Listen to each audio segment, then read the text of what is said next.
тоого чыгып отун алмакчы болду. Тоо абдан бийик болгондуктан буттары титиреп, бушулдап күшүлдөп, тоого араң чыгып, отундардын арасына жер издей баштады.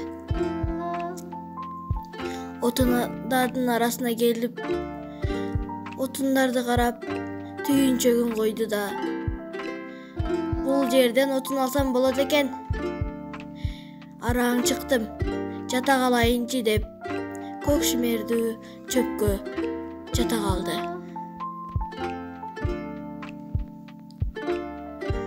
Көк мөк асманды тиктеп, мен айылга абдан көп отундарды алып барсам деп кыялданып жатты. Ал аябай чарчагандыктан кантип уйкуга кеткенин да сезбей калды.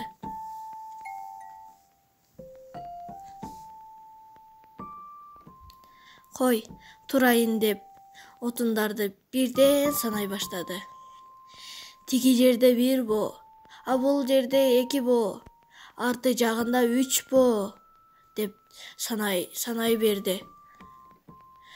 Анын эсеби 100гө жеткенден кийин ал кайра ордуна жатайын деди. Ананраак чабамын, азыр кичине эс алып алайын деп кайра уйкуга кетип, "Кой, турайын, отундарды чаппасам ким чабат?" деп ордунан туруп, балтасын алганда чак түш болгонун сезбей калыптыр. Анын үстүнө курсагы ачып, аялы берген түйүнчөктү ачып, андагы тамактарды жей баштады. Оюнда: "Мен айылга бул жерден 100 боо, ал жерден дагы 100 боо алып, көптөгөн отундарды барсам" деген курулай кыялдар менен жеп жатты.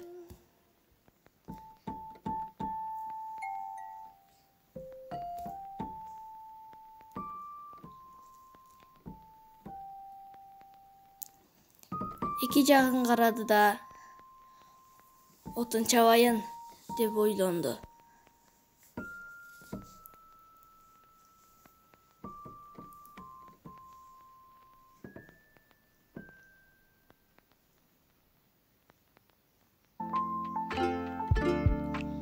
Курсагы тойгондон кийин эки жагын карап, отундарды чабайын деп тура калайын десе,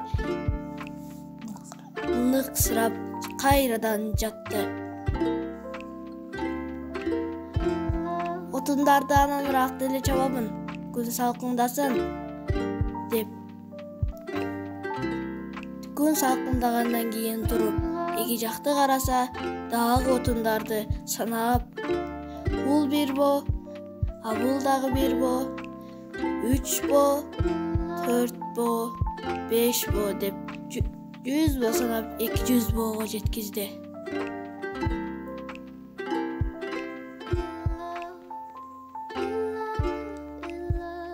Ал эс алып жатып, кеч киргенин да сезбей калыптыр.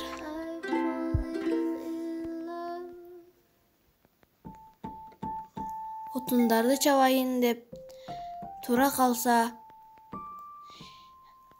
кеч кирип, айылга жеткенче чейин караңгылап кетет деп кайра түйүнчөгүн түйүп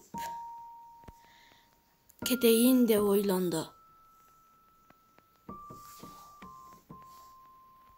Ошентип бул жалкоо киши үйүнө кургол кайткан экен.